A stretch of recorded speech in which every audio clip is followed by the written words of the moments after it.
Good afternoon, Bama fans. This is yours truly, Ryan Hallfield, with my show, The Crimson Wire, where each week we just break down and discuss certain parts of the offense and defense. My last show was defensive lineman, kind of giving you all an overall view of what was there, the guys that was coming in and some of the targets that we've been looking at. Now we're going to do the same with the linebackers. Now, y'all know the linebacker core is going to be great this year. Great. They're going to do good all the way around.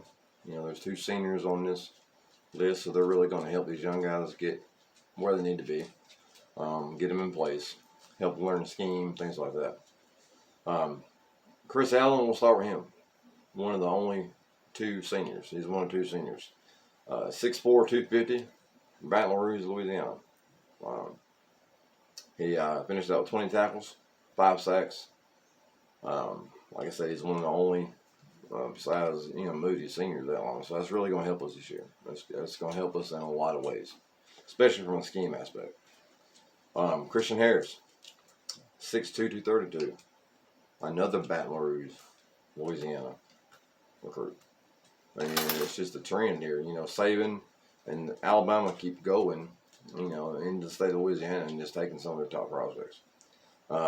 He'll be a junior this year. 52 tackles, 4.5 sacks. You can't ask for more from a linebacker. Jalen Moody is the only other senior. 6'2", 225. He's from Conway, South Carolina. Finished out with 11 tackles last year. Did good on special teams. But Jalen Moody is a guy you're going to see come in and just, he's going to probably start more likely. He had a really good spring. He had a good spring game. He was out there, a beast in beast mode, playing and doing very well. Chris Braswell. He's going to be a redshirt freshman this year.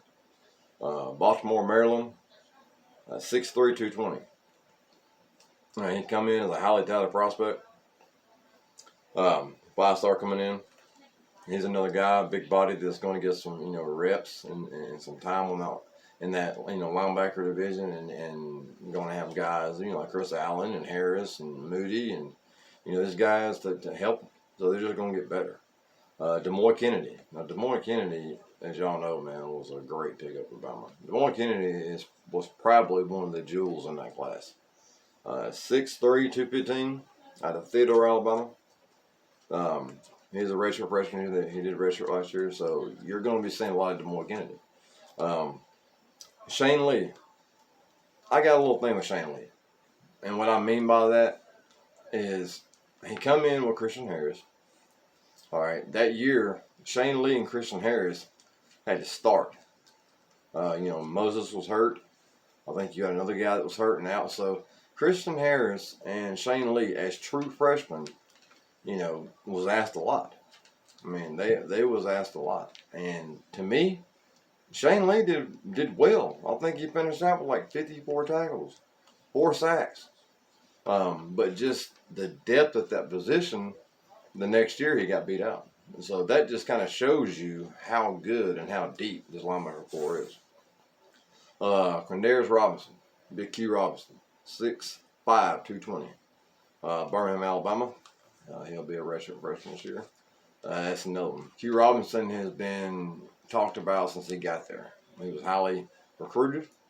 Another Maryland, from Burtonfield, Maryland. I mention Maryland and Louisiana a lot when I talk about the recruiting. And you don't really think about the players that come from these states until you just start, breaking down and doing the research. Nick Saban and Bama goes to Maryland a lot. There's some good quality depth up there. We'll go on to Drew Sanders. Well, Drew Sanders, my boy. You know what I'm saying? He's 6'5", 230, Denton, Texas. Bama went in there and just took him from Texas. He did finish out with 4 tackles last year. Did some special teams work. 5-star coming in. Big, rangy body, can play that edge, can play back to linebacker, and can even go out in coverage if he has to. He didn't get a lot of reps last year, but like I said, they're loaded. It's hard for these guys to come in and just beat out these guys. Jackson Bratton, Another muscle shoals Alabama guy. 6'3", 225. Jackson Bratton had a good spring game. He's short, stocky linebacker. He can run well. North and south. Sideline to sideline, he's got to work on it a little bit. He will be a redshirt freshman this year as well. And then we all know, y'all, Henry Toto, Tennessee transfer. Now, at Tennessee, he finished with 47 tackles, 1 sack, and a pick. True freshman. So he has stats just like Harris, just like Anderson. I mean, this kid is going to be a jewel, and him coming to Bama, if that linebacker core wasn't an A+, is an A++ now. I mean, it's just incredible the talent and the depth we have at this position.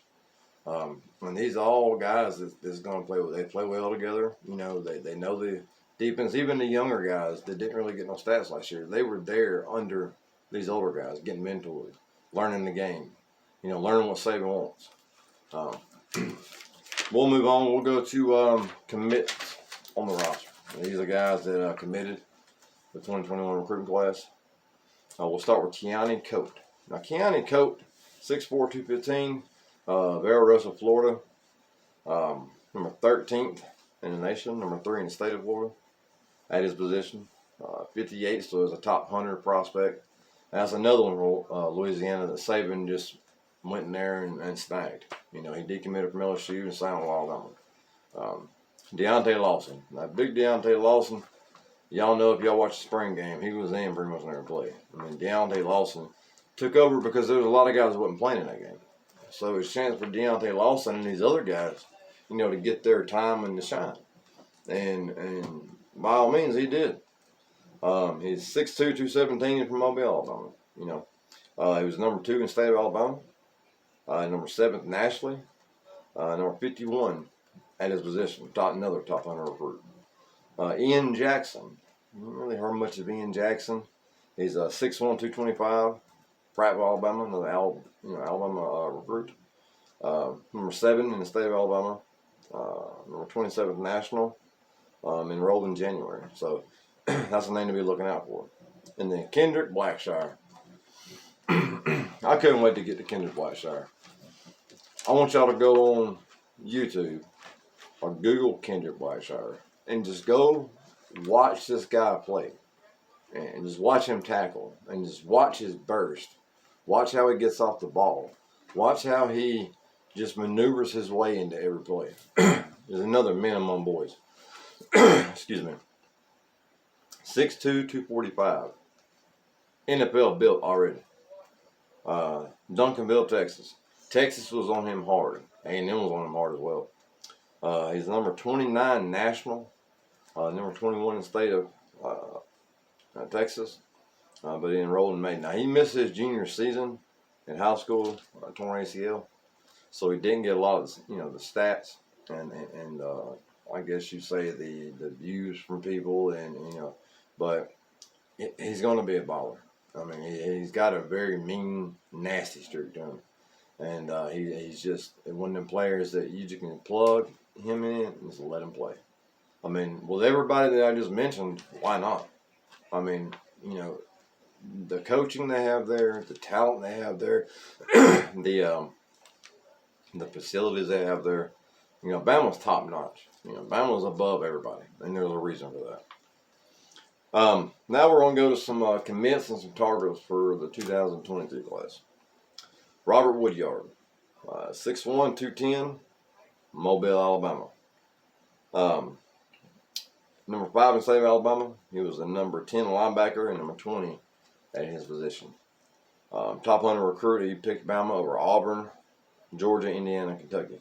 Now, Auburn was trying hard, and this was when Gus was there. Gus left, Brian Harsin, kind of come in. He probably just didn't get there to, in Georgia, Kirby was recruiting him hard too. But, you can see Woodyard at linebacker. You can see him at safety. I mean, I can see him at strong safety. He's long, rangy, he's fast. And then we'll go to a guy that ain't committed yet, but is very warm about him. Sean Murphy, 6'2", 215. He's got 43 offers as of right now. He's number 2 in the state of Virginia, Number 6 is position. Another top 100 recruit. Right now he's got Bama, Clemson, Florida, LSU, and Louisiana Lafayette in his top 5. 4-star. Yeah, Bama is really looking at these linebackers, and like I said, once the true linebackers they get that junior year, and most of them have a productive year, they move on. So that's why Saban likes to keep that cupboard full, so to speak. But overall, the linebacker position is just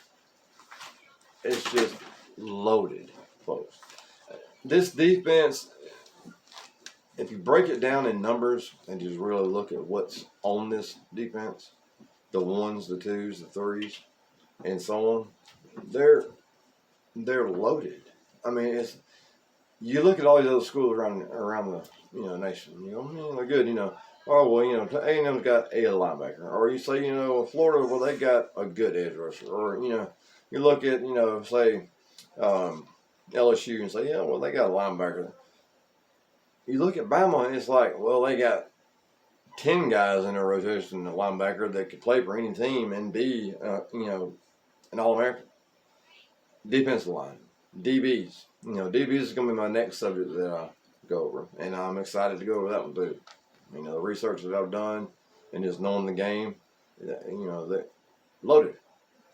And then when I get to offense, it's probably going to lag a little because you got a lot of guys that left. I mean, when you lose Najee Harris, Devontae Smith, Mac Jones, when you lose these guys on offense, Leatherwood, Waddle, that's a deplete. Most schools, let's just take LSU for instance.